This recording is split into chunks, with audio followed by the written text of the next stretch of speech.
Hey, yo, what up, y'all? It's your man, Randy Riggs, and I'm out here with a very special guest, man. One of my brothers, young brother, Mr. Joshua Barksdale. How you doing, bro?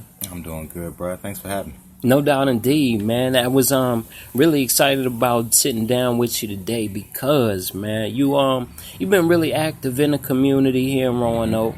And I know a lot of times people my age, mid-30s, early, 40s, and the elders, older too, have a big misconception of what young adults are doing these days. I know through the media, a lot of the publicity y'all get is often in in negative terms. But what I'm seeing, on them being on the ground and meeting a lot of and sitting and talking with a lot of young folks, man, it's a lot of y'all doing some great things, and you one of them. Yeah.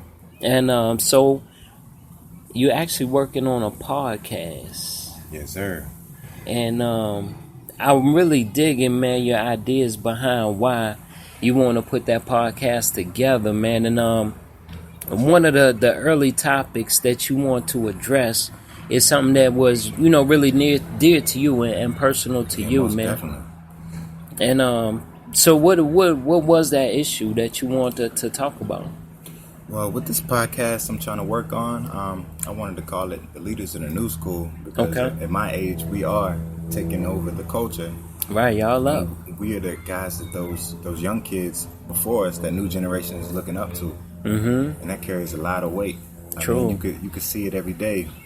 Our fashion changes, our Right. mannerisms change, the way we think, all due to the guys that we see on the media. Right. And that's why I think it's important to take control of our media. Right. And take control of our image. True indeed. True indeed. Definitely. And that image, man, it really is important because that image carries over throughout the world. And, the media being such a powerful tool, man, to really shape and mold people's image that you might not be around or get to see a whole lot. So when, right in our community, it's that disconnect. And I know amongst the ages, and a lot of times, the elders and the adults don't connect, see eye to eye. The adults and the young adults don't connect and see eye to eye. So, it's really, really important that we bridge these gaps and sit down and have these conversations open-mindedly, rather than trying to guide and steer the conversations. Just really hear each other out for once. It's great you mentioned that, Riggs, because one of the things that's leading me to my first topic when I'm talking on my show, my podcast, is the disconnect that I have with my mother. Okay. It's not a total rip through our connection. But it's something where the typical situation where there's no father in the family. Okay. Yeah, paint the picture for folks who don't know. Definitely. In the household, as you said, it's you and your mother. Anybody else in the household? Well, one of the ways I look at it in this society, since it is a sick society, and we see all a bunch of different things happening in our community, and we want to take change and become the change we want to see. Right.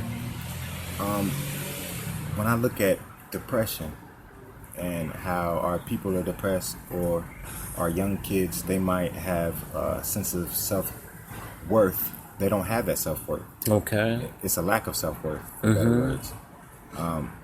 When I look at our society, in the black community, it seems like we get hit worse with that depression. Yeah. When I look at my life and reflect on that, me and my mom's connection has been toward due to struggle.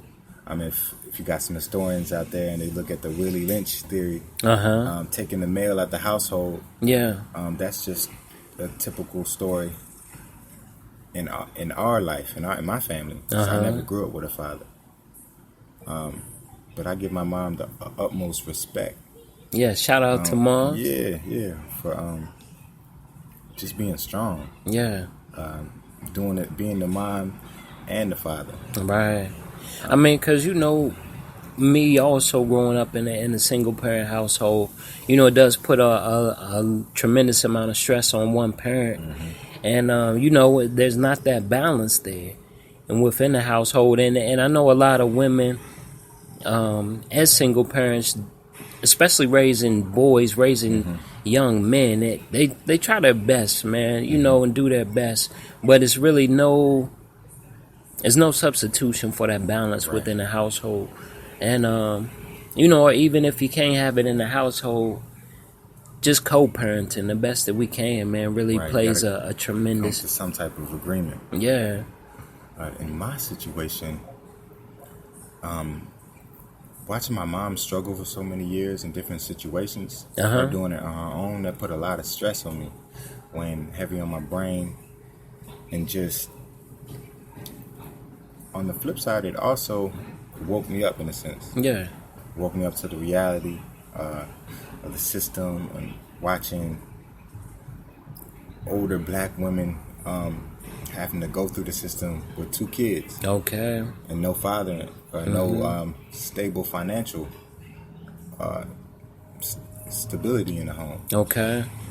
And that always stuck with me. I always told myself I have to do something about this. Right. It would be with my music, me being in the community, whether it would be me doing content for the radio. I always wanted to represent something for change. Word. And watching my mom struggle, it started that. Yo, and I take my hat off to you, because I know, you know, it took me a long time, man, to really start to really apply the necessary changes to my life, man. And I know I was probably close to 30 years old before I really started to really change. So to see you at 24 already, you know, 10 steps ahead of where I was at 24, man, it makes me confident, especially in the youth, man, in the younger generation, and y'all's ability to step up and be the leaders of the new school. But yo, man, y'all stay tuned right here to the 540 radio show. Let's go. Yes, sir.